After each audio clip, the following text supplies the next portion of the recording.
Hi everyone. My name is Lauren O'Halloran. I work here at Suffolk University at the Boston campus. I'm the study abroad advisor for students who would like to study at Madrid.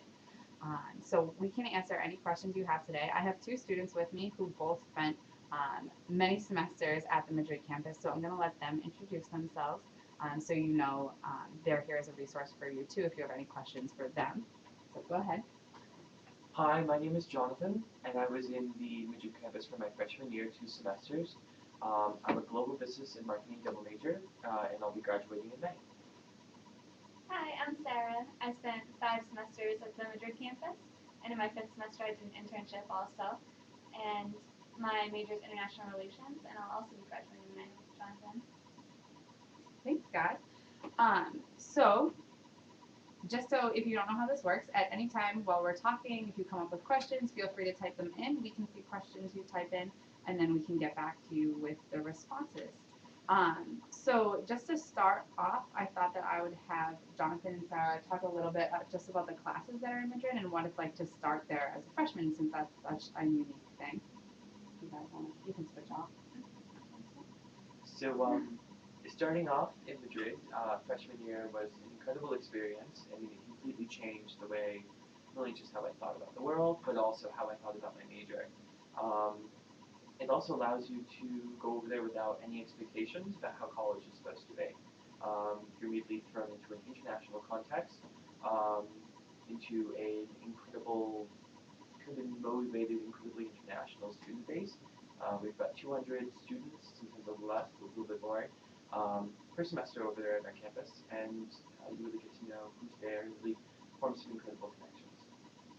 Yeah, and the idea of starting in Madrid as a freshman is terrifying because I know I was so scared. But when you get to Suffolk Madrid, it's a very small campus, and the faculty and staff are so amazing. They're like a second family. And the school, as Jonathan said, is so small. The student base is very small every semester. So everybody's very close, and you form a lot of relationships really quickly because it's such a unique environment that you all rely on each other.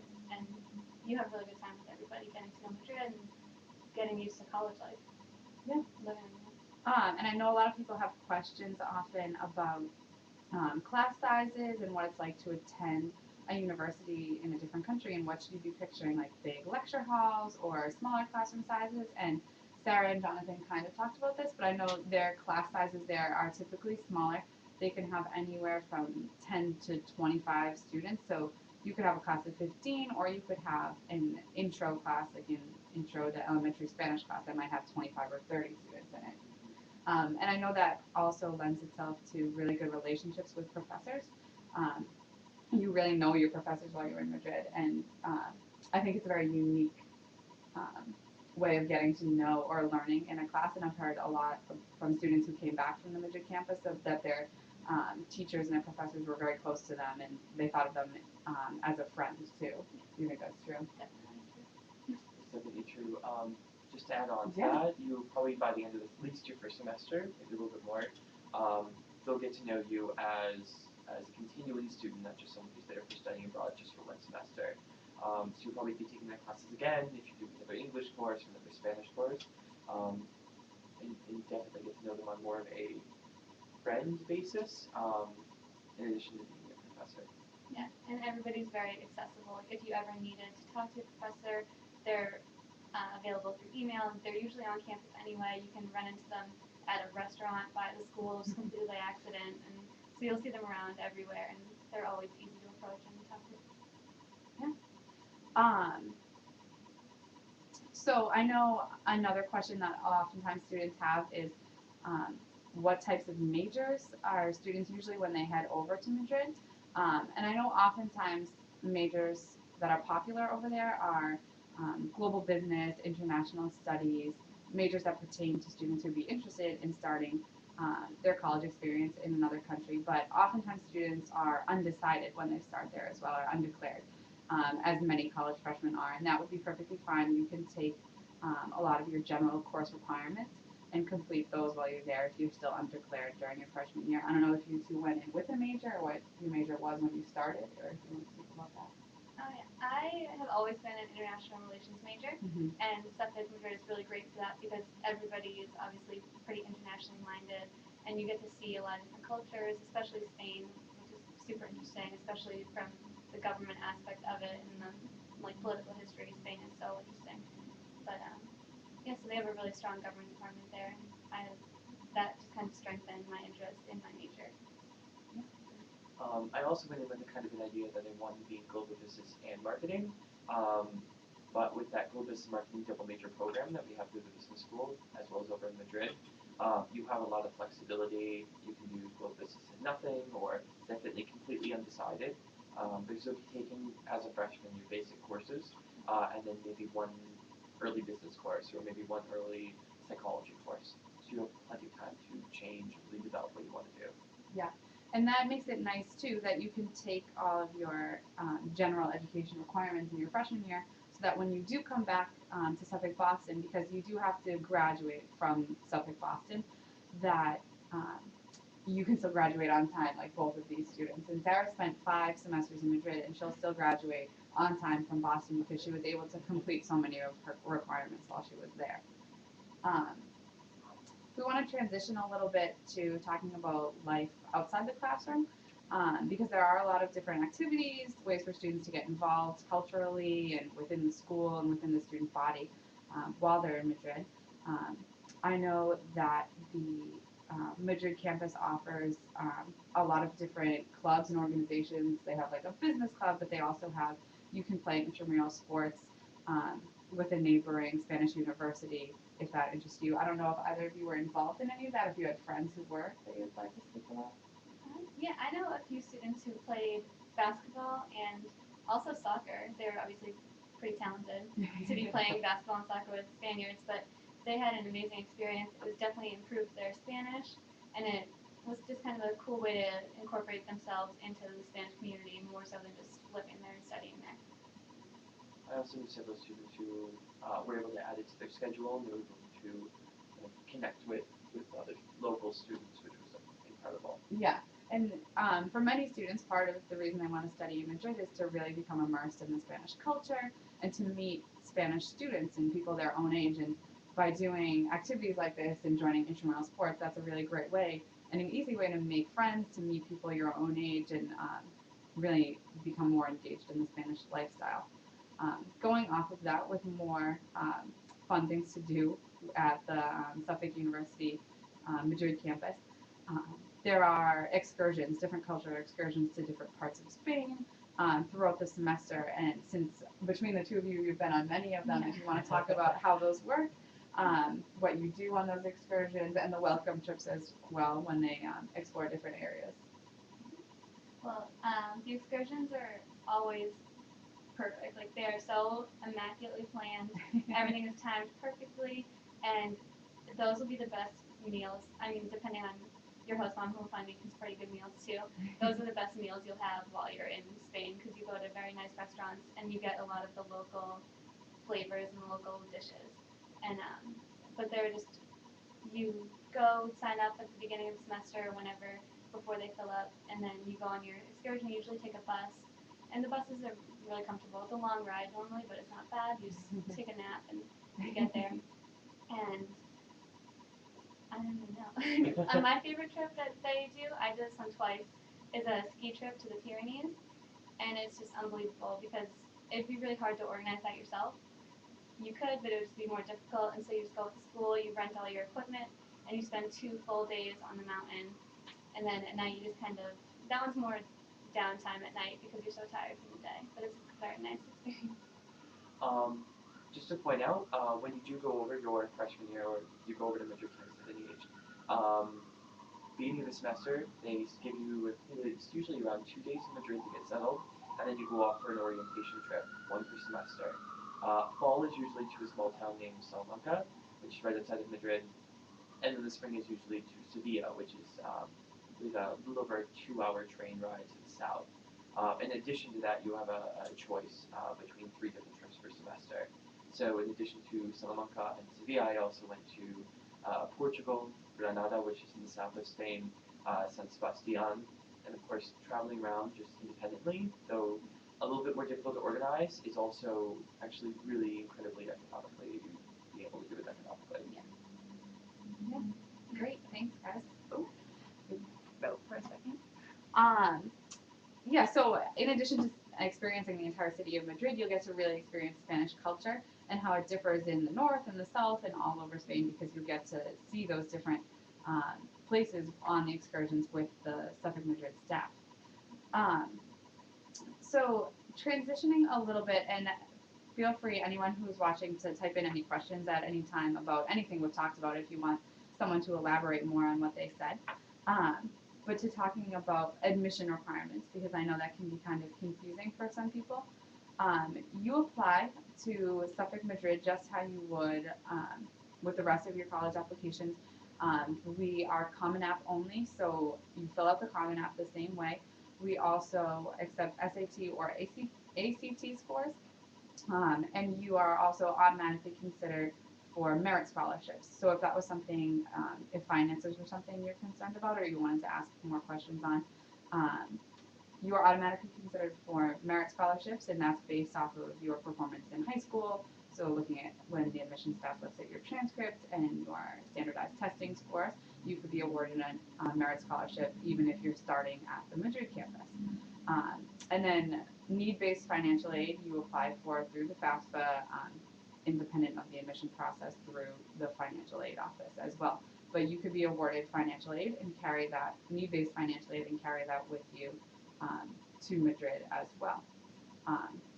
Which I know that is obviously a question that a lot of people have regarding their college application process. And if you have any questions on that, feel free to ask us too, and we can send you links to those parts of our website. I actually want to have Sarah talk a little bit about her internship because she had a really unique experience one semester. In addition to taking her classes, she had an internship, and not only did it really help improve her Spanish, she got a lot of practical skills out of that. Okay, so in my first semester, I had an internship through Suffolk and a program called AUSA, and my internship was with a refugee center, a little bit outside of the center in Madrid, and I was working with the social worker of the refugee center, and luckily I kind of have to feel a little confident in your Spanish to take on an internship because it is full immersion from the start. You just are speaking Spanish all day, but if your Spanish is already at a level where you could do that, it is amazing to improve your level of Spanish, and you get a lot of useful vocabulary that you would have never had before. Like I was working really closely with the Spanish bureaucracies and the government, so I learned a lot of weird vocabulary that they don't really teach you in basic Spanish classes that would really apply to my major. And that kind of helped me to decide that I want to work more along with, like, kind of towards that route, working with refugees, immigrants, helping people coming to a new country to go through all the government processes and filling out paperwork. And it was a lot of translation also. Like I would, for the refugees who spoke English, I would translate what was going on to them, and I would translate for them into Spanish for whatever kind of project we were working on at the time, whether it was getting their kids enrolled in schools or getting healthcare cards or Social Security. And so it was all really, it felt really meaningful because you could actually see every day who you were helping because they lived there and you saw them every day and knew who they were and they knew you. And so I had a relationship with them, and it was just nice to be able to help and to see their kids going off to school and learning Spanish. And Yeah. So she was able to get practical work experience as well as improve her Spanish skills, which is great. We actually have one question coming in asking if, when you're studying at the Madrid campus, if you live in a dormitory or if you live with a host family. So actually, we can talk a lot about the housing and residence life while you're at Suffolk Madrid. There's 3 different options of housing that you could be placed into. It's my understanding that when you first go over, you'd either be placed into a homestay or a residence during your first year. So the homestay is when you could be placed with a Spanish family, and a family can be anything from what you would think of as a traditional family, or it might be a married couple with no children, or it might be an older woman who's hosting students. You could live in a residence, which is more of a community. They have typically about 10 students in them. And then there's almost a dorm mom who is cooking the meals for you and cleaning the residence area. And you'll have your own bedroom or a shared double bedroom, but a communal living room area and kitchen area. And then we also have shared apartments that students can choose to move into later, where they're living with other Suffolk students in their own independent apartment. If the two of you would like to talk about, I'm sure you've lived in a mixture of all of those different things. Maybe start with host families. Yeah, Jordan. I can start with host families. Both semesters I opted to stay with host families, two different host families. And I can actually say that the host families that Suffolk uses are pretty amazing. They've been vetted over a series of years as long as you've done this program. They're always reevaluated at the end of the semester. And then they're really actually excited about having you as a guest, as a kind of a short-term member of the family. Especially second semester, I lived with a single woman. Her name was Julia, and she was amazing. And I lived there with two other students. One was another Suffolk University student, and another one was another student studying abroad at the Madrid campus, but from a different university. And we got along really, really well, and it was incredible because every night we would sit down and have dinner together, which increased our fluency in Spanish. The food was beyond incredible. Julia had her own cook, Posse, who was actually from Africa. She just emigrated, and she was made us laugh all the time. And we were right in the center of the city, and I couldn't have asked for anything better. And also, somebody else who stayed, another friend of ours who started with us freshman year, also stayed for 5 semesters with me, and he stayed all 5 semesters with his host mom. With his original host Yeah, mom? he absolutely loved her. He was like her little son, and they had the funniest, like, best relationship that I've ever seen. Like, they're still really close now. So that's an amazing example of somebody staying with a host family who's really immersing themselves. And his Spanish was amazing because of it. Yeah, I was just going to interject for a second. I know Jonathan said that typically the host families are used year after year, which is true. And there are host families that really want to be hosting students and making them part of their lives and immersing them in the culture. And that is a great way for you to improve your language skills because you're going to be communicating with your host mom, your host family in Spanish. And you're also going to just really see what it's like to be a Spaniard living in Spain in their day-to-day life. And they might also take you on some of the things they do on their weekends and things like that. So you really get a good sense of what it's like to live in Spain that way. And then when I was there, I started with a host mom who I loved, but my second semester I wanted to try living in one of the residences, and it was more in the center of the city, and there were other students that would be living there. So I lived in the residency in Chueca. There were actually a lot of us because it was kind of like a dorm. It's the closest thing to a dorm I've ever lived in. But that was amazing. We had cooks, and so we had a little cafeteria, kitchen area downstairs. We would all eat together. And that was a really fun place to live because you feel like you're in a dorm for the first time. And then for the rest of my semesters in Madrid, I lived in shared apartments throughout the city. And the apartments are all very, very nice. They're all fully furnished. They're pretty big spaces too, and you can take tours of all of them to pick which one you would eventually like to live in. And when you live in a shared apartment, you get a credit card with a certain balance every month that you use to buy groceries. That's like your meal plan. So you go buy groceries with that, and you also get cheques, which they're like little paper check. I don't even know how to explain them, but they're worth like €1 or €2 each, and so they accept those at a lot of restaurants around the area, and you can use cheques to go out to dinner, go out to lunch if you're not at home to cook, and so those are an amazing resource to have. But overall, all of the housing options at Suffolk Madrid are fantastic. They're all very comfortable and convenient and safe, and you have Wi-Fi, you have everything you need to live comfortably. It just depends on what your personality is, Yeah. which one you want to choose. Yeah.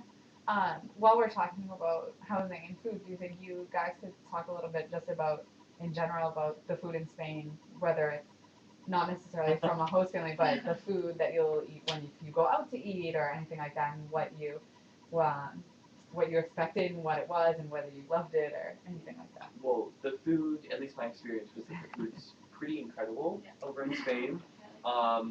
It's kind of different in the United States where you get amazing food and it's actually really economical. Yeah. One of my favorite things to eat was something called tortilla, which is, of course, in Mexican Spanish, it's actual like a flour tortilla, but this is actually kind of almost like a quiche in some ways. Would you agree with that? It has potatoes and sometimes meat and stuff in it, and you can go to a cafe or a little tienda in your school and they'll give you a wedge of it. I think it's like €2. It's the perfect lunch. It was so incredible. Yeah, that's the best thing is that the food is so affordable. And normally, because Spaniards are very proud of their food, like you'll learn that with your host mom. If you are living in your home, you're really supposed to try everything. Like they get kind of offended if you say that you don't want to eat their cooking because they worked hard on it and that's them. Like that, their food is their representation of themselves, like to you.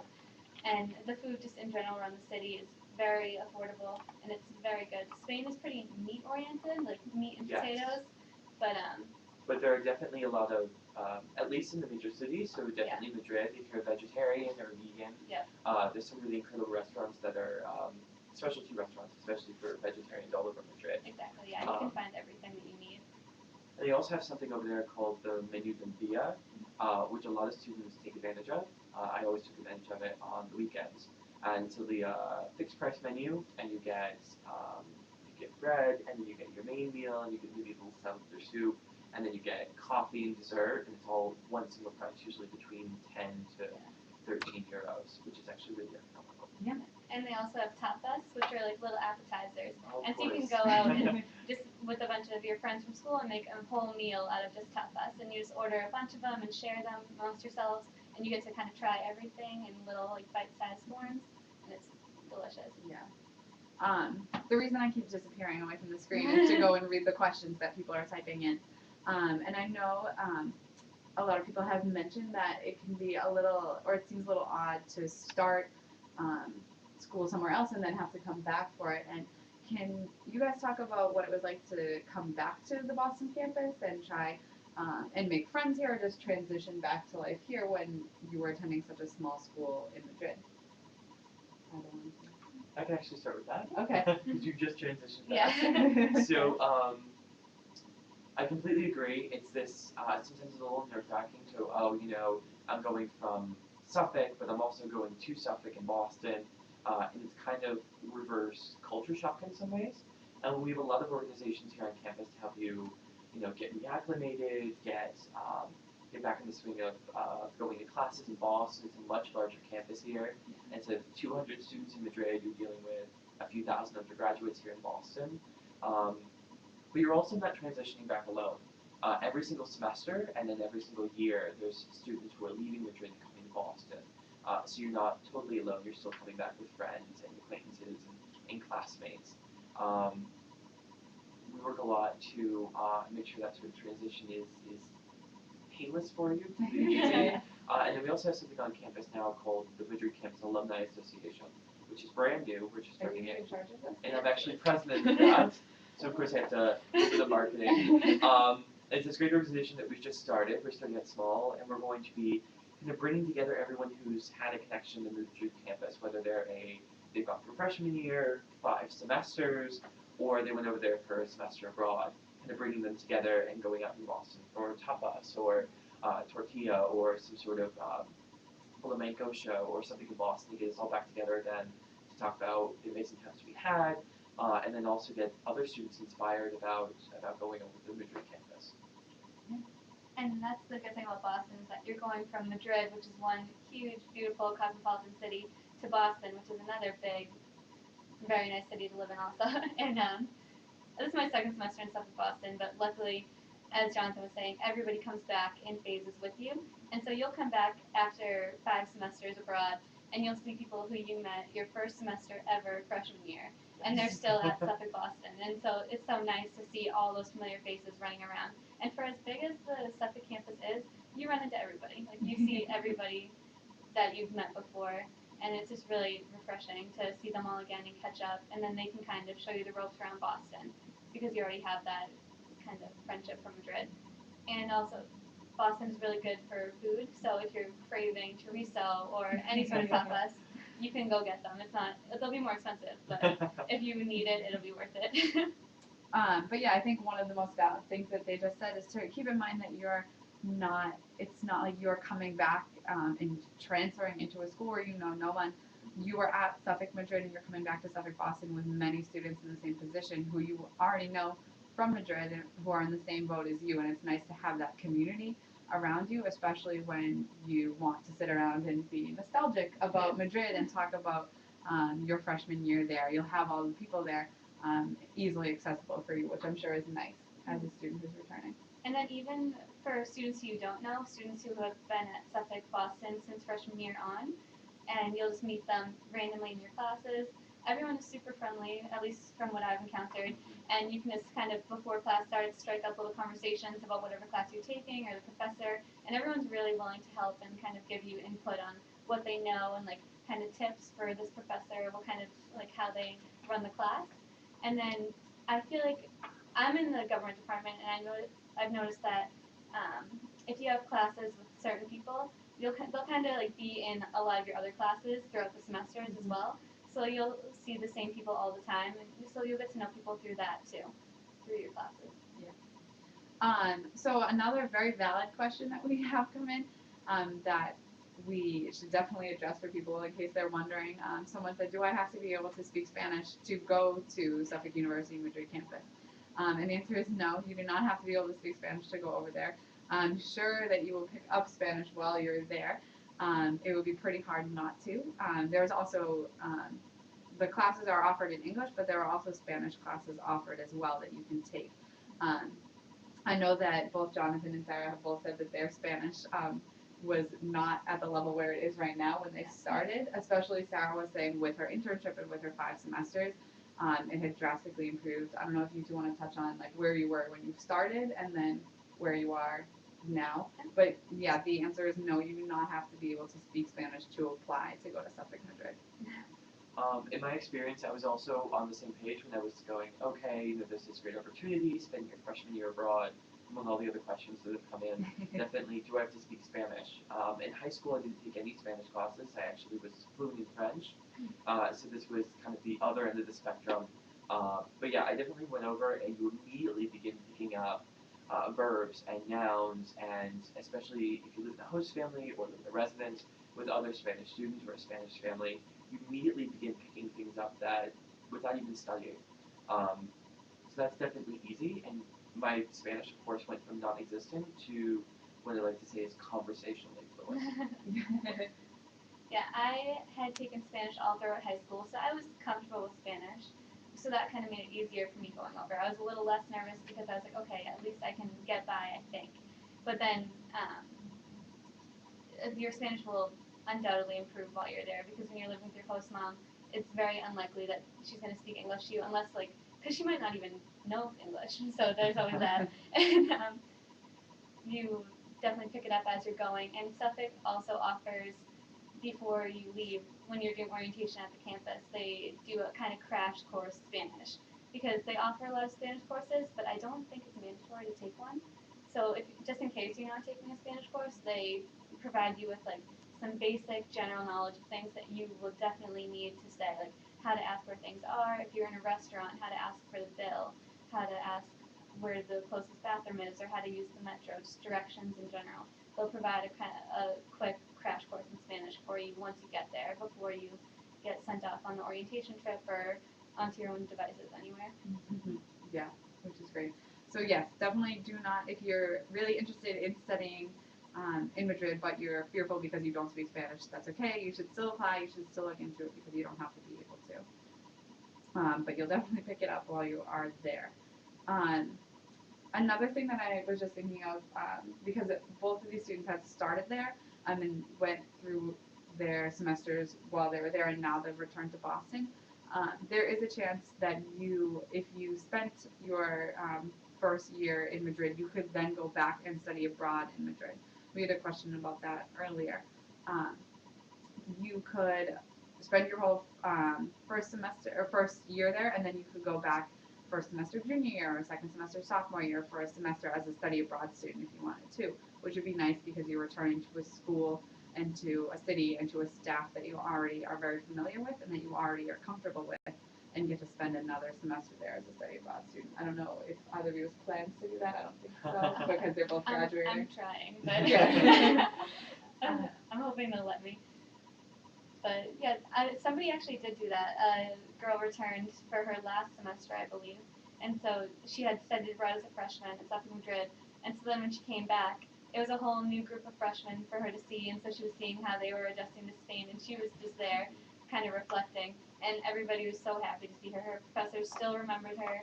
They still could tell you some personal stories about her, from experience they had when she was a freshman. And it's just going back to see all your old friends again. I can imagine. I would be so happy if I got to go back and see everybody again. I know, Sarah wants to go back now. There's also a lot of other opportunities, definitely in the business school in particular. That's where my major is housed. I wasn't able to go abroad because I do have a rather concentrated double major. So they actually have these what they call kind of abroad classes. So you'll be taking probably about the kind of a regular another 3-credit class. And you do 4 Friday nights, and you'll be in class for 2 hours, and then you're gone for spring break or a week after the finish of the semester, and you'll go somewhere like China or Turkey or Paris. Salvador. I went to Milan and we studied Italian fashion manufacturers. So there's definitely, if you can't fit in a whole other semester, if you come back to Boston, there's other travel opportunities as well. So someone was just asking us, I think, as a follow-up question when we were talking about, is it difficult to transition from Madrid back to Boston if you've spent your first 2 years there? But this is almost the flip of that. Someone was asking if it's difficult for you to transition to college life while being abroad, while being in Madrid, which some students, I think, worry about transitioning to college on its own, and then they wonder if this fear is escalated if they're going to be overseas in a foreign country where they don't speak the language. And I would say, besides Sarah and Jonathan have both said already, the staff and your host mom or the people you live with will be great about helping your transition because you get to know people and your professors really well. But I don't know if either of you two had friends or you yourselves experienced any had a really easy transition, or if you'd like to speak about that. Well, in my personal opinion, and my own experience of working with the Madrid campus while being back in Boston, it's an amazing opportunity, and Suffolk does everything it possibly can to make that transition really smooth. But it does take a very particular student who's ready for this amazing opportunity of living abroad, especially freshman year. In my personal experience, it was actually a really good mix of new. So I was leaving a very small high school. I was going to a new college, going into a brand new major, and then also going abroad all at the same time. And it was really an incredible experience. But at the same time, within the first month, you go, oh, I really miss things like peanut butter or things that are very American. But it helps you develop a kind of an appreciation for new things and expand your mind at the same time. Yeah. And I'm sure that once you're there, fears of missing Thanksgiving or missing Columbus Day weekend are put out of your mind because you're having such a good experience in Madrid, and that's not a concern of yours anymore. It's missing your friends over Thanksgiving break and things like that, because that seems so minuscule to you at that time. And there's I definitely miss Thanksgiving. I love Thanksgiving, Yeah. But at the same time, there's other holidays that you need to adopt. Exactly. To adapt. Spanish holidays. Exactly. I don't celebrate Easter, but over there it's this huge. There's parades and there's festivals and things. So you kind of adopt Spanish holidays at the same time. Yeah, you'll definitely get over it. And you'll create the Suffolk community in Madrid. They try to kind of, things like Thanksgiving, we've been talking about a lot. They'll try to organize they do organize Thanksgiving dinner with the school that you can go to if you want. Or when we were living in a shared apartment, we would always kind of make our own makeshift Thanksgiving dinner. And it was just always so funny because now we'll have those memories of oh, remember that time we tried to make Thanksgiving dinner, but the turkey was this big, so we had to go buy a chicken too. And but this is my first real American Thanksgiving in 3 years, and you have no idea how excited I am. So you will miss it, but it shouldn't prevent you from No, going no, to no. the school in the Yes. first place. Everything else that you'll gain from Suffolk Madrid will make up for missing 3 Thanksgivings. Like, it's fine. Like, Thanksgiving will always be there when you're back, but you won't always have opportunities to travel on the weekends living in Madrid Yeah. as an 18-year-old, like, living on your own for the first time. Such a wide variety of questions. And just something that I thought of that people may have been wondering. I know we kind of spoke about this earlier, but in case anyone's confused, you can start at Madrid and you can do 2 years or a little more than 2 years, as Sarah did, but then you come back here to graduate. You don't spend your whole time at Madrid and never see the Boston campus. So you get a nice balance of both, and you can do about 50% of your time at each, which is nice. If anyone has any questions, feel free to keep sending them in. We can see that there are people there listening, so we know you're there. But the questions have been really great so far. I don't know if this is something that people are wondering, but oftentimes when people think of a big university, they think of sports teams. And so a question that I've had in the past is, does the Madrid campus have sports teams like like an American university does? Which is a very good question when you picture a university in your mind. That's kind of a big thing that goes along with it. I think the answer that most people are looking for, or to answer it the best way, is no, they don't have sports teams affiliated with the Suffolk Madrid campus. But Sarah and Jonathan already spoke about this. If you were interested in getting involved with intramural sports or just pick up games and using athletic facilities, you can use those at the San Pablo school, which is nice. But yeah, there's no like Suffolk Madrid basketball team or anything like that, which is a very valid question as well. Yeah, some of the students though who this past semester they really all enjoyed playing basketball, so they just found public areas like public basketball courts, and they would all go there together and meet up and play basketball for the day. Or another student, he was really big into hockey, and hockey isn't huge in Spain, so I actually thought it was really weird. But he found a roller hockey league Wow. that played in the parks on the weekends, and so he would go and play with them, and he got really close with everybody there actually. Yeah, and also just a good way to meet people Yeah. as well. And I know we spoke about this earlier when we talked about athletics, but were either of you involved in clubs? I know when we were talking, you just said there was a business club. I didn't know if you were part of that or anything like that. But there are like academic clubs, like a debate club and a business club as well. Yeah. So, being a business major, I was definitely involved with the business club, which was, they brought in some interesting lecturers, and then we also had games and fun things like that. And then also, just to kind of tack onto that, there is student government. So instead of having a different, president, vice president for every class, because it's such a much smaller campus, only about 200 students, they have one that kind of does the student government for the whole school. And I was involved with that first as a representative, and then later as secretary. Yeah, and then we have the sister campus with San Pablo, and more than just athletics, they're a big campus, so they have all sorts of activities. Like they have a chorus that you can go if you like singing, you can be in the chorus. They offer yoga classes, they offer photography classes, and different art projects that you could do. And something else. That's okay. Yeah. Um, It's escaping me. A good question that we just got. I think probably because we keep using the phrase, the campus has this and the campus has this. Someone asked, is it a campus school or is it a city school? And I think that's how a lot of people think about classifying colleges. Yeah. Like, is it all confined onto a campus or is it out in the middle of the city? And Madrid is hard to, the Madrid campus is hard to explain in that it's not on like a college campus, but it's also not in the center of the city. If you two want to elaborate on that, because I know a lot of students spend a lot of their time in Madrid in the center of the city, and the Spanish culture is a little different than American culture, and a lot of times students here think of how students spend all their time at the school and on campus, and that's where all their socializing is, and their dining and everything like that, and I think in Madrid it's a little different, and that may be something that people haven't realized. So, yes, it's not a traditional American college campus with like a quad and all the buildings or anything. It's definitely in the city, though it's in the north, which is this section of the city called like the University District. It's where our sister universities are. A lot of other universities have satellite campuses in that part of the city.